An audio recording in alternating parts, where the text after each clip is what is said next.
ጋሞ ጎፋ አንድ ላይ በነበረ ሰዓት ላይ የሶስት ብሔረሰቦች ባህላዊ የአምስት ብሔረሰቦች ባህላዊ ቤት ነው እዚህ ያለው።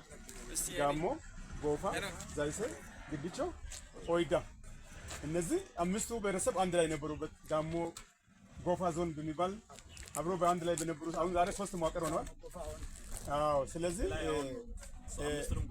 በዛ እያንዳንዱን ብሔር የሚገልጽ ነው ባህላዊ ቤቱ የአምስቱን ብሔር የመወከል ቤት ስለሆነ ማየት እንችላለን ማለት ነው። ድቡሻ ማለት የእርቅ ስርዓት ነው።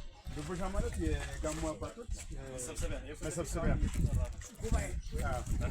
ችሎት ማለት ነው። የእርቅ ስርዓት የሚፈጽምበት ዳኝነት የሚፈጽምበት ማለት ነው። ቦታው ነው። ድቡሻ ማለት ቦታው ነው የሚዳኙበት ማለት ነው። አንድ ችሎት ነው። ለምሳሌ ያለ ድቡሻ ችግር ቢኖር መፍታት አይቻልም። ወደ ድቡሻ ነው የሚመጣው።